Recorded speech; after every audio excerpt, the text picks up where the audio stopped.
Hi, my name is Mr. Brown. I'm the head of history here at Wilmington Grammar School for Boys. What this short presentation is going to do is just to take you through why you should be studying history at GCSE. I'm going to go over what modules we take, why history is a good option, and what careers that you could potentially do with a history GCSE. You're then going to hear a bit more about why I like particular modules that we study on the GCSE, and you're also going to hear from Dr. Harris and Mr. Dent about the modules that they enjoy teaching. So, just a bit more useful information for you. What does the course exactly look like? Well, we currently teach the AQA exam board.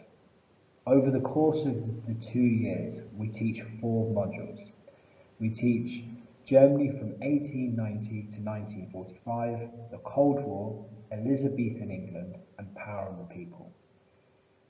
There are 2 exams. Each exam is 2 hours long.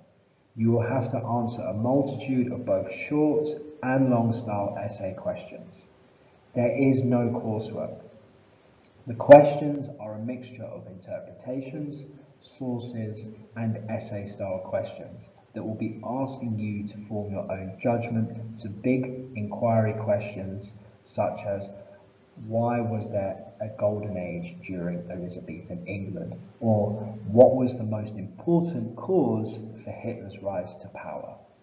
So, why should you study history at GCSE? History is a fantastic pathway subject. And what I mean by that is that history can allow you to study a variety of A-level and degree subjects from history, sociology, law, politics, and even philosophy.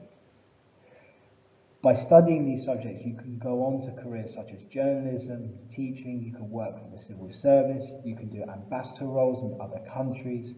It is a highly respected subject. It is an incredibly prestigious subject, and it teaches you about the current affairs of the world. And it, not only that, but it teaches you to be a critical thinker and to have analytical skills.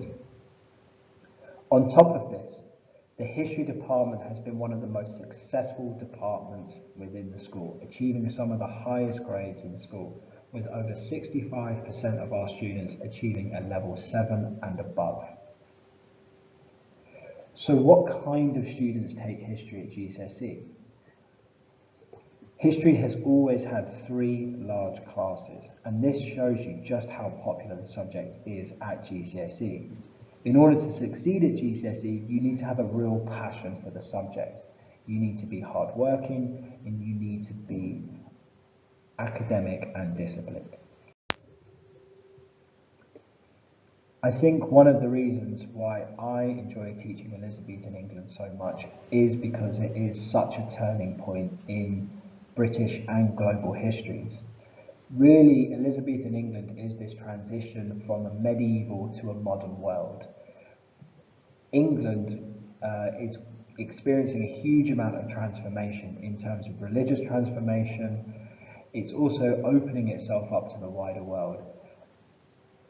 Tudor explorers are beginning to explore new lands. Elizabeth, as a result of her excommunication, is finding new allies with the Ottomans. She's also finding allies as far as West Africa and even with the Mughal Empire. Not only that, but the power play and the dynamics between different factions within the Tudor society and the politics of Tudor society I find incredibly fascinating. Not only this, but I think Elizabeth is probably one of the most remarkable individuals within British history. She's a female living in a male-dominated world, and she's seen as one of the most successful monarchs in history.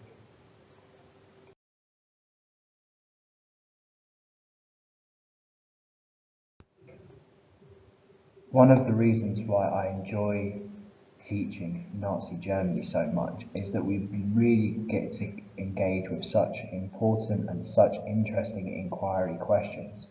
For instance, was the rise of Hitler and the Nazi Party inevitable? Did the conditions at the end of the First World War, in particular the terms of the Treaty of Versailles, lay the foundations for the rise of the Nazi Party. Not only this, but we actually get to challenge oversimplified interpretations by looking at a golden age of the Weimar Republic in the 1920s. We also get to look at how historians remember the Holocaust and how we learn from the mistakes of the past.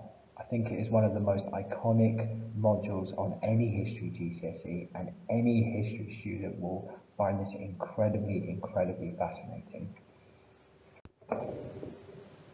Why do I love the Cold War? Well, it's just a really exciting module. As it says there on the slide there, this is shaping the world that we live in today. And actually some of the things, particularly with the tensions between the West and Russia, this is actually really relevant to everything that we're seeing going on in the world today. There's so many exciting events, such as the Cuban Missile Crisis, the closest the world ever came to nuclear war. There's the space race, this idea of men going to the moon, getting into space.